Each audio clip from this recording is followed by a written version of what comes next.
John, he's really an amazing guy. He's a professor here at Brigham Young University, and he teaches courses in entrepreneurship, eBusiness, and management consulting in the Marriott School of Management and the School of Technology. And he also serves as managing director of the Rollins Center for eBusiness at BYU. He's really involved with all of these things. And he's associate director of the Center for Entrepreneurship, so he's got tie-ins everywhere. And associate managing director of the Center for Economic Self-Reliance. Okay, just a little about him. He has been an active founder, investor, mentor, coach, consultant, board member, and participant in dozens of entrepreneurial ventures and business enterprises. He was president of a publishing company in Seattle, Washington for several years, and later had the experience of being part of a company that went from nothing to an initial public offering on the NASDAQ stock market. So he's got some business credibility. A frequent speaker at universities, conventions, workshops, and trade shows on various aspects of business, John remains active as an investor in business and mentor and consultant to entrepreneurs. John, aged 45, his wife Susan, and their children reside in Provo, Utah. We really have a great opportunity first of all, you guys have a great opportunity to have John as your professor. I would invite you to get to know him and be able to not use him, but use him as a resource for all that you do. So without further ado, let's welcome John.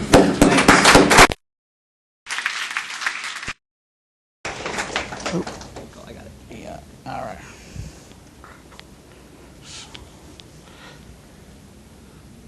All right. Can you hear me all right? Is it all right? The sound? Thumbs up in the back? Perfect. All right.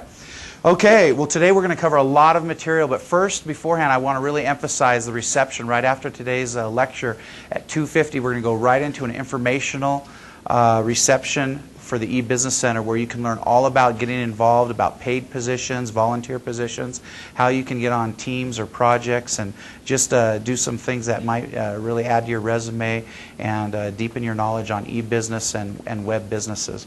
Well, today's lecture is going to be a follow-up to Dr. Little's lecture last week about basic e-business concepts, and hopefully you remember what he taught you, and I'm going to build on that today. And what we're doing is we're having a couple academic lectures before we get into our visiting guests, so that you have a good foundation to understand the lingo and the concepts that they're employing out in the field. After today's lecture, we're going to be bringing in literally people that I would call experts and captains of industry. These are people, some of the ones we're going to bring in are right now starting up an e-business company from scratch and are in the middle of raising money for it. Others are successfully engaged as the president, founder, CEO of a web-based business that's doing really well. And then we're going to conclude this semester with about 3 or 4 people who literally have built companies that are worth in the tens of millions or billions of dollars, and they all came out of the BYU experience. So it's going to be a great semester. And so as we lay this foundation of knowledge right now, hopefully you'll see what they bring out in their talks and their discussions about the concepts that we're bringing forth in the class. So let's get going and start with a review a little bit of what Dr. Little did last week.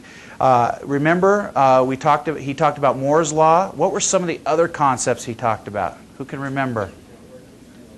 Okay. The next one, the network effect, Metcalfe's Law. And what was the third one?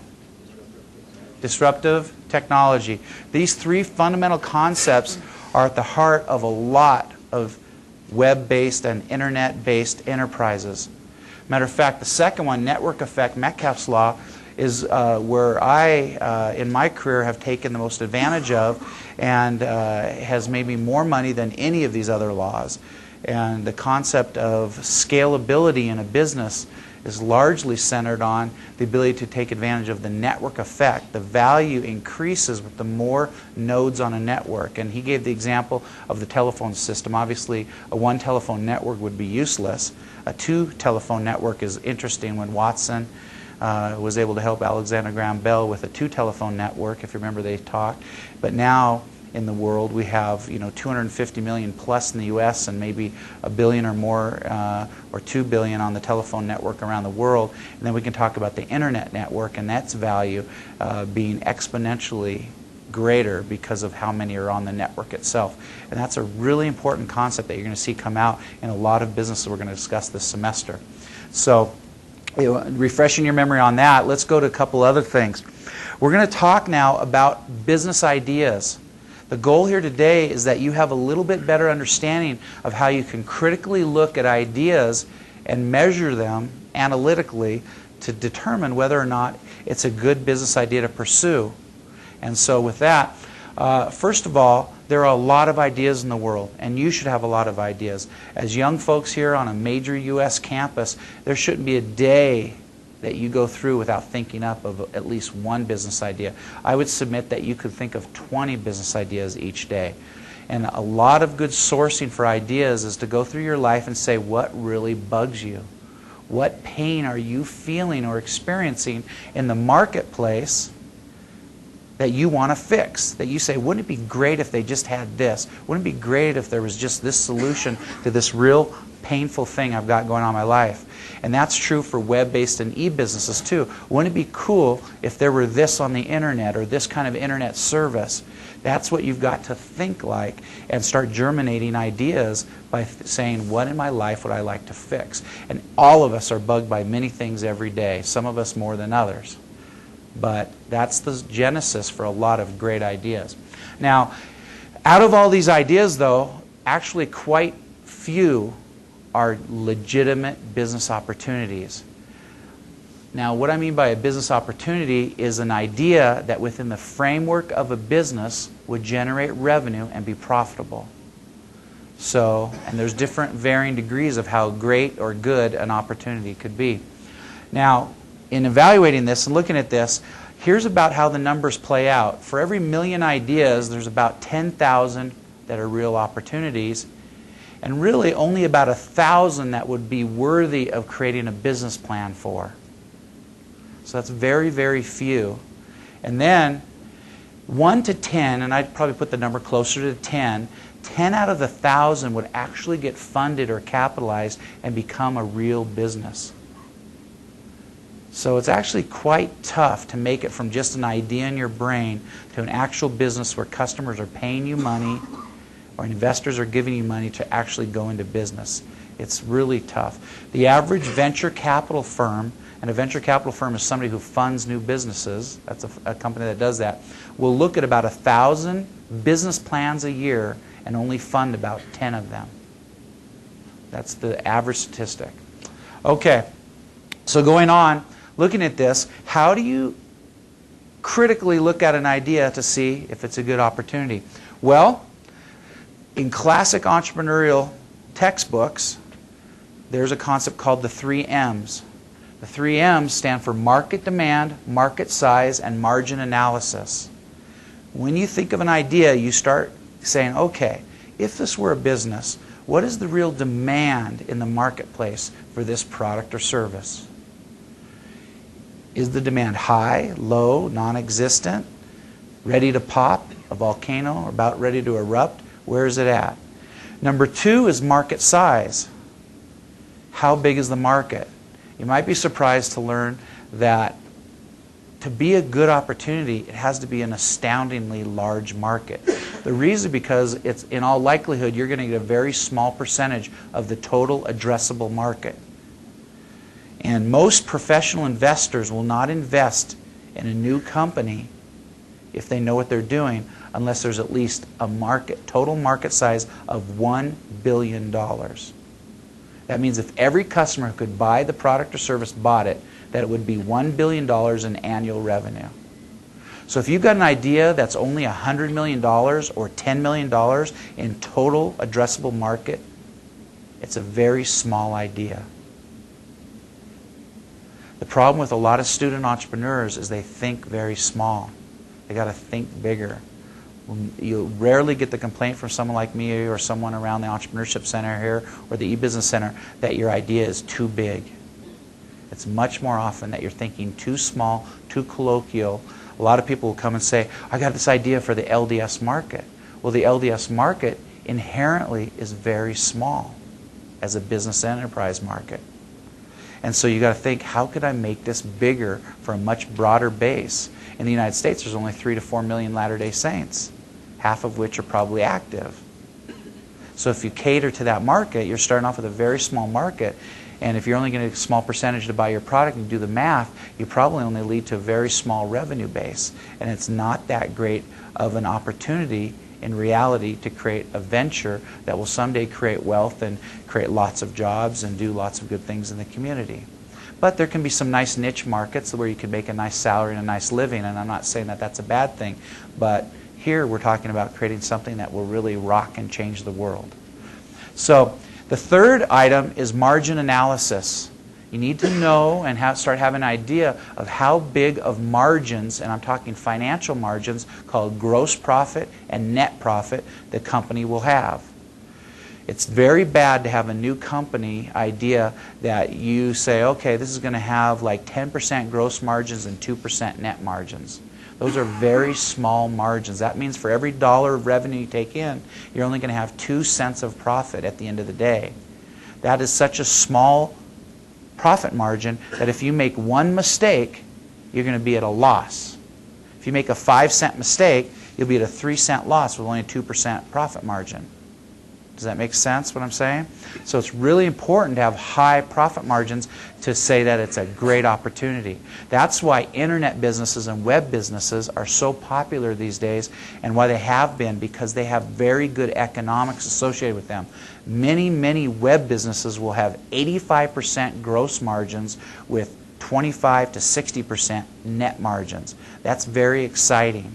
It's very exciting for two reasons. One, you have a lot of margin for error. You can be a dumb person running the company, make lots of mistakes, and still survive, because if you make a nickel mistake, when you got 25 cents of profit, you still have 20 cents of profit with that nickel mistake. And the second thing why it's exciting is because with more profit, the asset that generates more income, more profit, is more valuable. And this also boils back down to why, if you started, for instance, a concrete company and got $20 million in revenue and you sold that concrete company, you might only get paid $10 million, even though every year it's generating $20 million revenue. But when you go sell the company, you get $10 million. But if you were to start a search engine company on the internet and get $20 million of revenue, you could probably sell it for $1 billion. Because the margins will be much, of that $20 million of revenue, a lot more of its profit, and the future of the internet looks a lot brighter than the future of concrete. And so investors reward you for the future. And so margin analysis is very important. All right, so those are the 3 M's and classic entrepreneurial textbook information. Now, 4 according to my textbook, which doesn't exist, it's in my brain. There's 4 more I would add to that. When I'm looking at web-based businesses, I like to see 4 more elements to know if it's a good opportunity or a great opportunity or a lousy opportunity.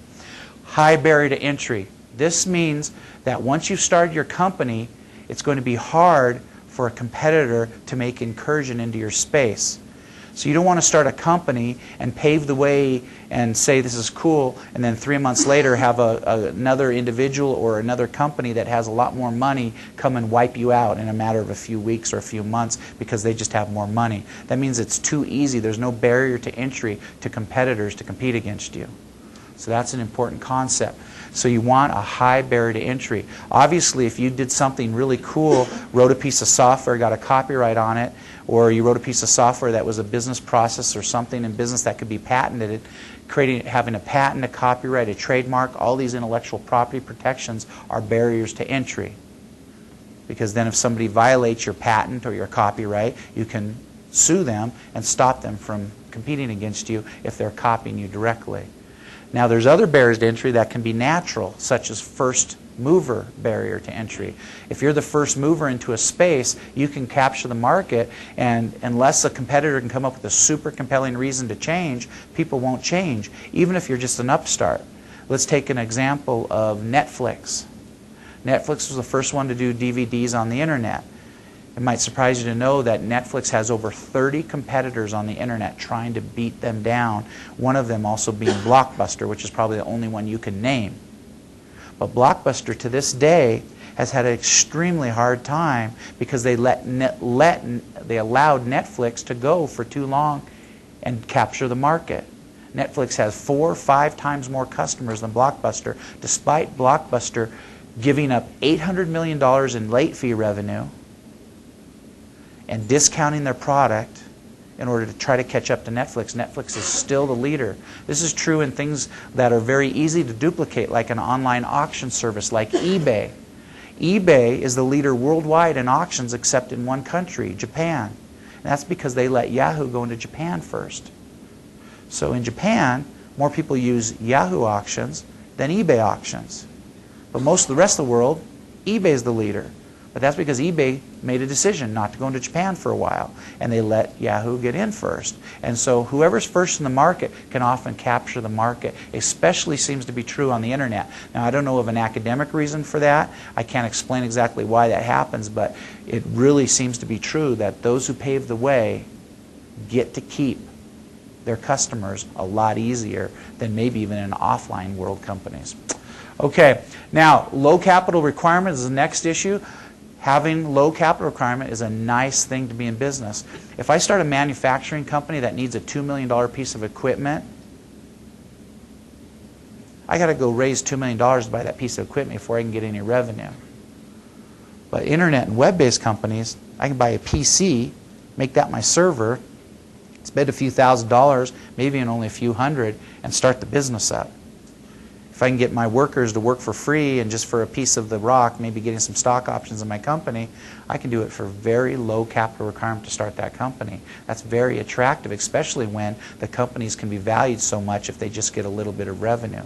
So you can see why many people are trying to start internet or web-based companies, because that's where the money is. It's a funny thing about all of us. We really actually go to where the money is, and that's where the money is. Okay, 3, recurring revenue model. Having a recurring revenue model is much more attractive than having a model where you go to bed Sunday night saying, oh, I got to get up Monday and find a whole new set of customers. And each day, each week, you have to go sell new customers and sell them and sell them and sell them. A recurring revenue model is like a subscription revenue model. Something where when you sell the customer, periodically they just make payments to you without you having to go resell them. Netflix is a great example of that, isn't it? Right? They sign somebody up for $15, $18, $20 a month, and every month their credit card gets dinged, and Netflix doesn't have to do anything except provide the service. They don't have to go resell them. But a company where you have to go out and sell a customer, they buy a $5,000 item from you, then 1 month later you got to go back and resell them again, then go back and resell them and have a sales force or a salesperson go contact them and get them to sign on the dotted line again, that's much less attractive than something with a recurring revenue model. Last on these 4 is low headcount need. You want to have a business that as the revenues grow, as the company grows, the number of people grow at a slower rate. So if I plotted them out, I would see revenues grow like this, but the slope of the growth and the number of employees would grow at a lower slope of growth. Now, as that distance, if you plot that out over time, you get a bigger gap then between the revenue growth slope and the employee growth slope. So you have this gap as you got out of time. That's often defined as scalability. When you hear, my business is scalable, that means that my business, as it grows revenues, needs less expense, less people per dollar of revenue. That's very attractive. Now, there's some businesses, such as a consulting business, a legal law firm business, that generate high amounts of money, but they're very dependent on the people charging for their hourly rate, so they can't really scale too well. So professional type businesses aren't very scalable by nature, and that's why they never get investors. You don't hear of somebody saying, yeah, I'm going to invest $1 million in this law firm.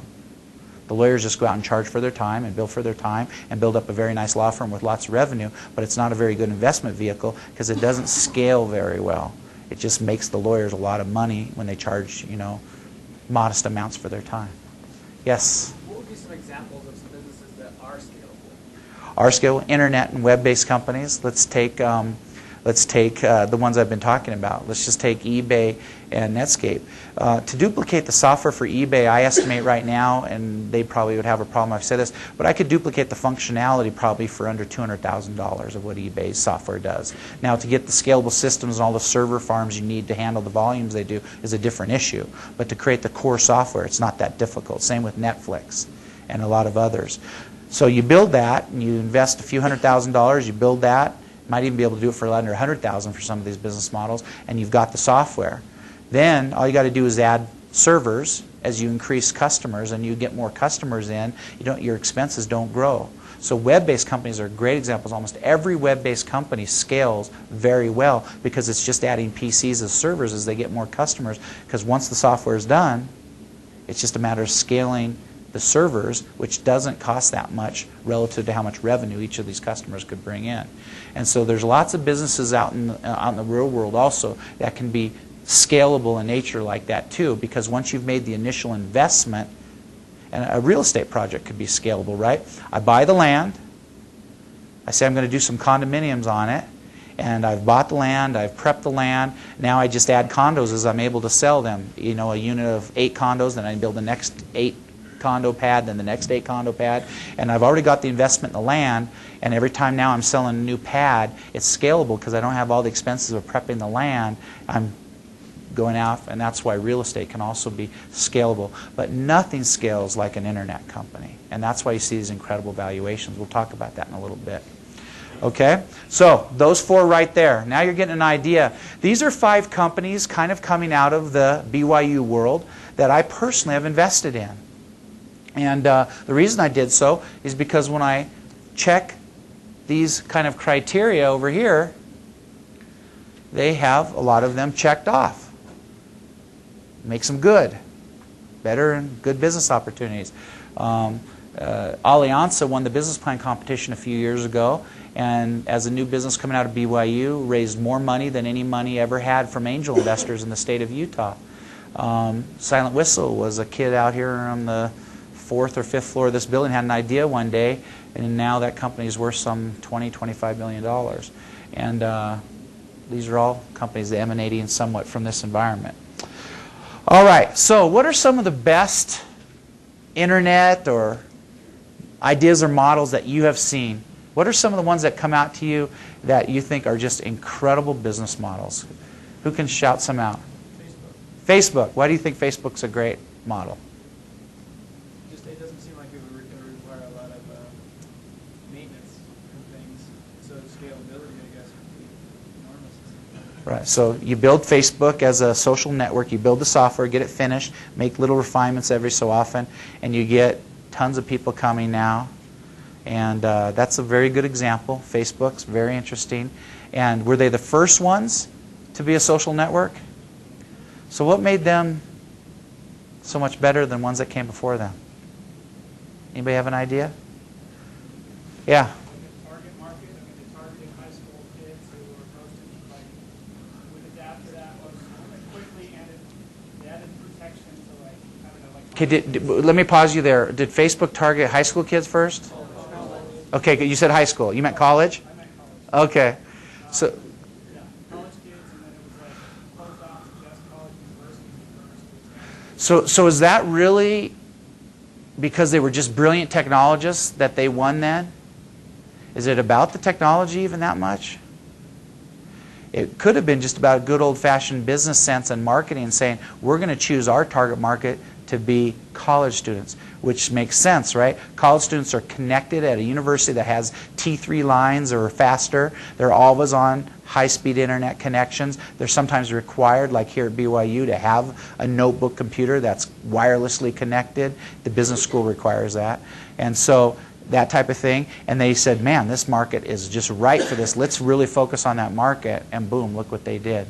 What's another great company that changed the world? YouTube. Okay, YouTube model.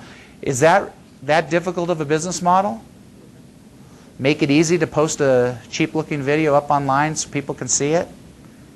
It's not that tough to come up with that idea. So where was the difference? Why did YouTube do so well? Let me tell you about my brother. My brother came up with the idea for MP3s 15, 18, 20 years ago. But did he act on it? No. First person that finally said, this MP3 is going to be really cool for music someday. My brother said that like 20 years ago when it was first being thought of. But he didn't do anything, but the first people that did something on it. So it's really boils down a lot to execution of just good old business sense in the framework of the internet can be an explosive combination. Matter of fact, what's another great company? Let me comment. Okay, I want somebody to mention Google. Google, by the way, is now the most impactful company in the history of the world on humans. And how they define that is, what company affects human behavior? Not top-of-mind recall like brands like Coca-Cola, McDonald's, and all that, because they still are very high now. But what company changes when you get up out of bed and what you do all day long? What company changes how you think, where you go, what you do, what you buy, more than any other company? Who's used Google here today? Look around the room. Everybody keep your hands up. Look around the room. That's unbelievable. The only thing I could find that high would probably be water. Who's used water today? Okay? There. That's the only thing. I can't think of anything else. And so, maybe food too, unless somebody's fasting. So, the point being, and do you fast from Google? Who goes a whole day? Who's ever gone a whole day recently not using Google? Seriously, a whole 24-hour period. It's a few hands. Okay. Okay. So the point being, but Google affects where you go, what you do, what you buy, more than any company in human history. They're extraordinarily powerful. Imagine if they manipulated politics and said, I'm going to manipulate politics.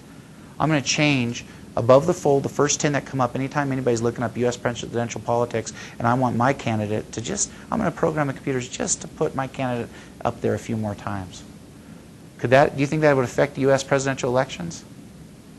Now, they would never do that. We know that, right? But they could do that, and it would be really interesting. So the point being is it's really impacting. Now, what makes Google great? Why have they become who they are? Okay, fast? Because it's fast? I mean, when you do a lookup? That's a really insightful comment, because their search algorithm was better than their competitors at the time, but it's not hard to come up with a search algorithm, just about the same. But the real difference is exactly what you're saying, is how fast their search results come back. And that's why they stay in the leadership position. To have the fast searches that they did, according to a New York Times article I read about 2 months ago, the difference in that company is that they now have 450,000 servers deployed across the world.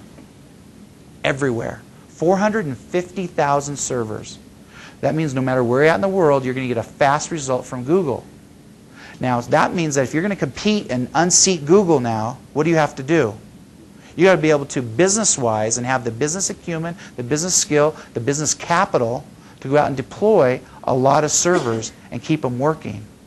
That's going to take a lot of money. So you can imagine going to somebody and say, I need about $500 million. Can you give me $500 million and I'm going to go beat Google? And they're going to go, what? You say, yeah, that's what I need to deploy these servers, and I think I can pull it off. You're laughing. It's almost laughable, isn't it, to think that. It's going to be tough someday. But I will make this prediction. 20 years from now, we're going to feel about Google the same way we feel about Microsoft now. Since the year 2000, Microsoft has not been in the same league that it was pre-2000. Now they're still important, but they're not ruling the tech world the way they were pre the year 2000. Google, in the year 2020, and it could be a company one of you starts, could unseat Google. And that's truly possible. And that's hopefully something you're going to catch. So some other great models. Obviously Google, eBay, Netflix, Homestore.com, Oracle, Cisco, Amazon.com, DoubleClick.com. These are all legendary companies that have achieved great things in hardware and software on the internet. Yes? I just wondering, like, some of them sounds very hard on us to do. I guess from like the internet search capability, MSN and Yahoo, all these other companies and Dogpile, all it would take for them to lose their seats to them with their search results.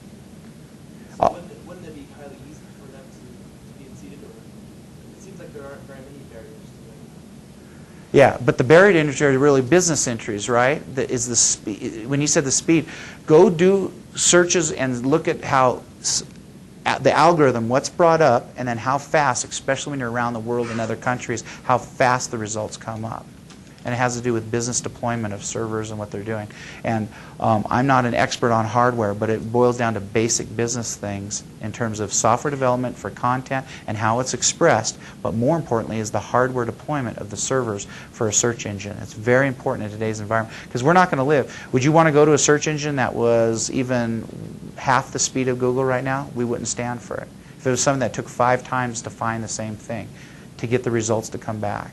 It's a part. That's the message is that it's really difficult to go deploy what Google has now deployed as far as a business framework. It takes a lot of capital.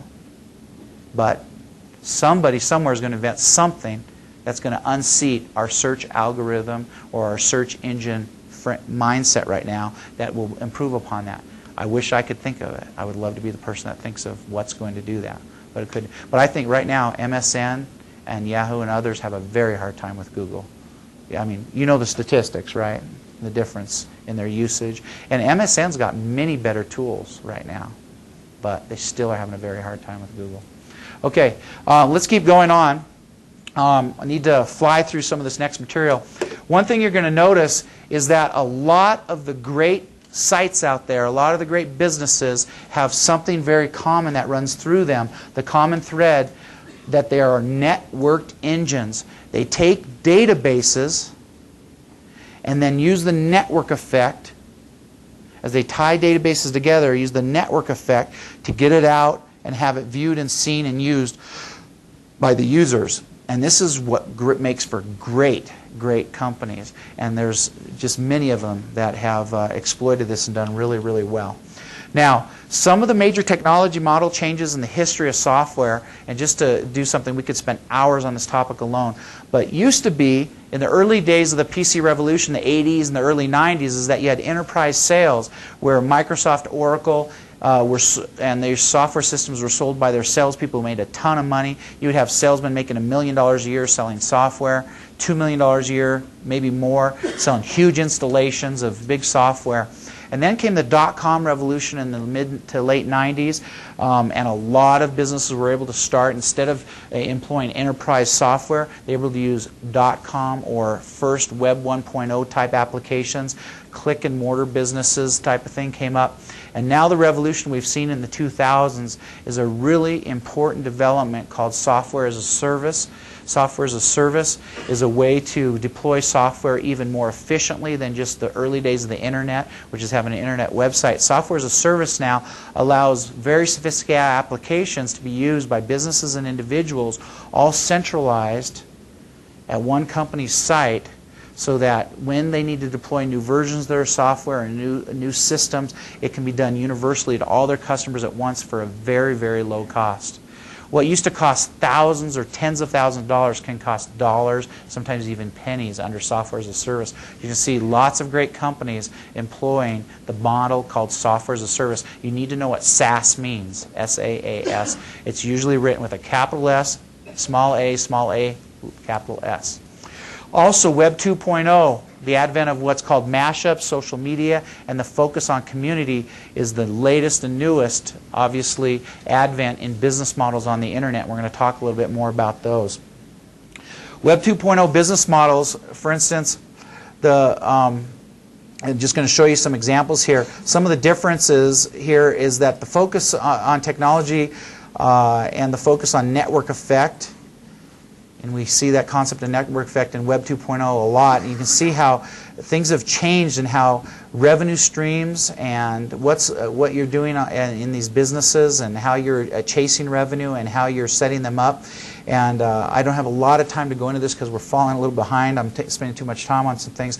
But bottom line is you see things like MySpace and Skype, and they're focusing, you can have a technology-focused Web 2.0 company, or you can have a network effect-focused Web 2.0 company.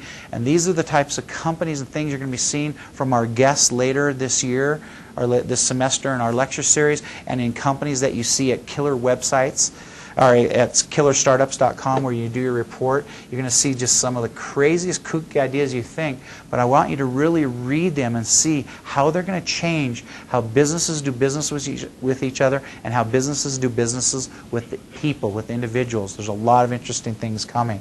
Now, Some of the things I want to share with you today, and I'm going to go through it real fast. This lecture will be available, and this PowerPoint slideshow will be available to you to read all the detail that comes on the next slide. So we're not going to spend time on it. But what I want you to understand is that there's basically 9 fundamental business models for internet companies, and these are the types they are. And let me go through them. So the brokerage model is a model that brings buyers and sellers together and facilitates transactions. So it helps two parties, a buyer and a seller, connect and meet. That's called a brokerage model. That's an important model. And there's several submodels under this. We don't have time to go into today, and you can read about this later. But a brokerage model is a very important type of model. Orbitz, where you buy plane tickets, is a brokerage model. Cars Direct, Respond.com, if you've seen any of these, Priceline.com, all of these are brokerage models. Now, the next major model category is advertising models. This is an extension of the traditional media broadcast model that existed before the internet. And in this case, the broadcaster is the website publisher. And what they're doing is they are getting users coming to their site, and they are selling advertising to businesses that want to reach that user base. They can be general or highly targeted. And the advertising model is very, very important to the internet. Even though some people think it's a weak model, to this day, Google, in their genius, has developed very sophisticated advertising models to generate the revenues for their company, and they've revolutionized a lot of things. Same with Yahoo, same with other companies. So you can see under here that there's different subcategories here that we don't have time to go into today, as I've said, but I'd really like you to get a little bit familiar with all the different types of ways that advertising is done on the internet. So advertising is the second major model. The third one is an infomediary, and this is where you have data about consumers and their consumption habits that become highly valuable, especially when it's carefully analyzed and what we call data mined. And then you can turn it into marketing campaigns. So an infomediary is a model of a company that collects data on consumers and then helps companies use that data to target consumers. And some of these are like advertising networks. DoubleClick. You know, you've heard of DoubleClick probably. If you haven't, DoubleClick is was just sold. Who bought DoubleClick? I'm trying to remember. Anybody know?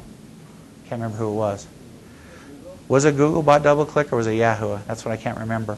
But DoubleClick sold for mega dollars, and they were one of the first ad networks to in a sophisticated way develop an infomediary service.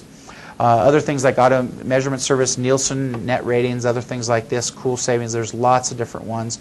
Edmunds, things like that. The next major model is merchant.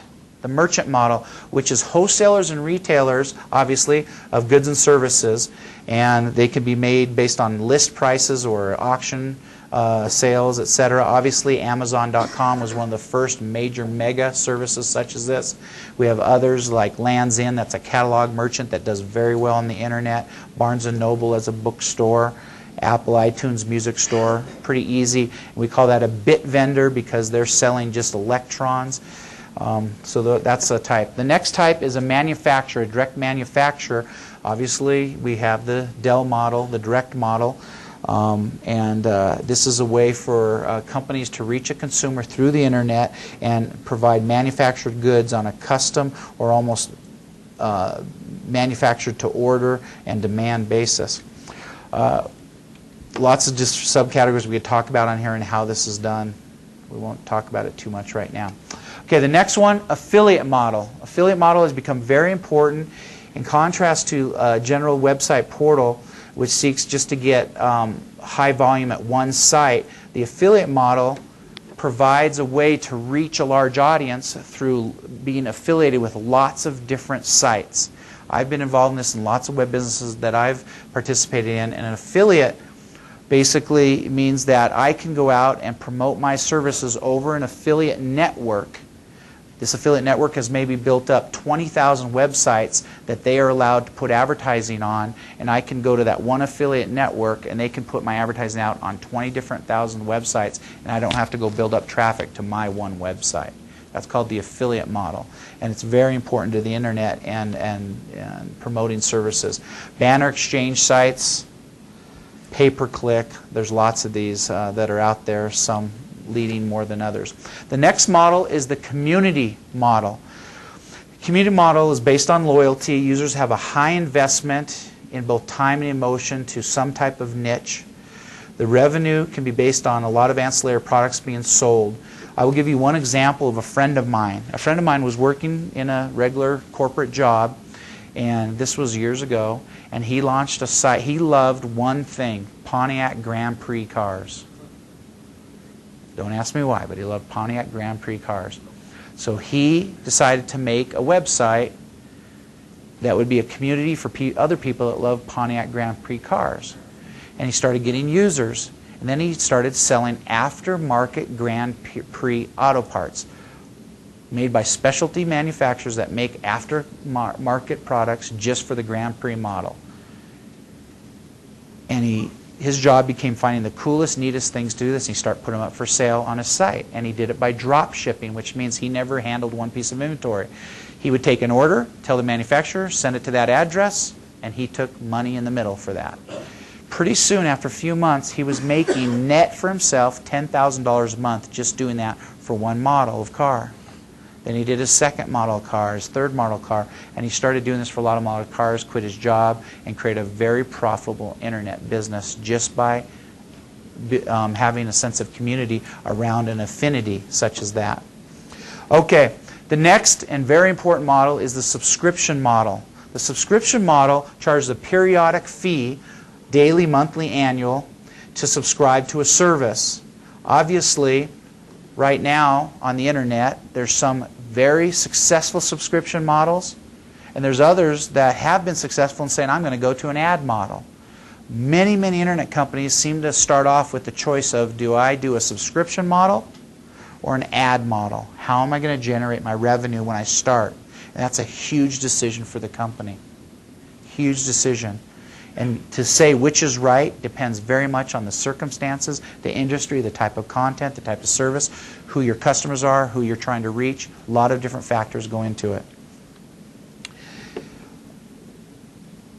Obviously, you can see the Netflix and all the different types, Classmates. There's just a lot of these out there that do this. Okay, another, and I believe the last one, is the utility model. The utility model is an on-demand model where it meters usage and you pay as you go. So unlike subscriber services, which are fixed fee, these are just metered, pay as you go, kind of like a use tax would be. And they measure and bill. For instance, a metered subscription model is one that Slashdot, a very important tech information site, provides, and you can pay by how many pieces of information you look up on their site and what you look at on there. Okay, in the last few minutes, I just want to talk about one of our last major concepts for today, and that is Web 2.0. What is Web 2.0? First of all, Web 2.0, which you hear out in the world, is not really a change in the technology, but it's much more a change in the way that we use the web. I like this definition from Wikipedia. It says, Web 2.0 is the business revolution in the computer industry caused by the move to the internet as a platform and an attempt to understand the rules for success on that new platform. So it was really just using the web in a different way than we did in the late 90s and the early 2000s. Now, Web 2.0 is very, very important. Very important to understand, and also something called Web 3.0, which we'll talk about in just a second.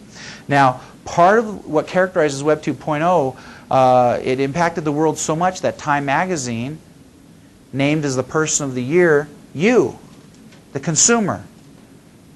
So important is this revolution in the way we use computers and software that, yes, you control the information age. Welcome to your world. We were the most important person because of the way we use the web. Very interesting concept. eBay is actually a Web 2.0 company that was ahead of its time. One reason it may be a leader. You've got Craigslist, Wikipedia, Skype, AdSense, Dig, all Web 2.0 examples. And to see kind of the Web 1.0 and Web 2.0 difference, DoubleClick started kind of as a Web 1.0 a way to handle ads, and Google AdSense was a Web 2.0 way of handling ads. And so there's just different ways we can kind of look at how that does. I'm going to skip through how to harness this as a business owner. You can go back and read these because I want to get to some other things. Web 2.0 acquisitions are rampant, and they're continuing to be rampant. Right now, Web 2.0 companies that start up are being bought for mega dollars all the time, all over the country. These are just some of the recent ones that we've seen. Here's Google acquisitions they've made, even up into 2007, that they're acquiring company after company that comes up with the coolest things and garners users. It's really fascinating. Here in Utah, we've had 3 really interesting acquisitions. 2 of them are really interesting in this space. LogoWorks was recently purchased by HP. And LogoWorks used some really interesting new models in how to conduct business that were really innovative. And now a lot of times people in business say, well, I'm going to employ the LogoWorks model. That's being used now as a noun, not just referencing a company. And Mosey.com started just 18 months ago, a couple months ago, started with nothing and sold for $72 million to EMC, and that was done right here in the local market. There's lots of interesting things happening and lots of acquisitions. So one of the things, I've got like 30 seconds, bear with me. Startups to watch, I've got a list here of these are some of the coolest startups that you might want to go check out and see what they're doing and what's hot on the internet. And then lastly is a mashup. I just wanted to teach you what a mashup is. Does anybody know what a mashup is? And give me an example, and then maybe we can save some time. A mashup? Go ahead. Which one? I'm not as familiar with that one. I probably should be. Okay, yes, yeah. That mashup is taking multiple applications, vertical applications, and putting them together into a service. A great example is like Zillow, isn't it? Zillow.com, which takes the databases of the counties, okay, together with Google Maps and Google Earth, and makes a service that has become very compelling. It's even become ridiculous. Now, Zillow is being used in financial documents as a source of validating property prices.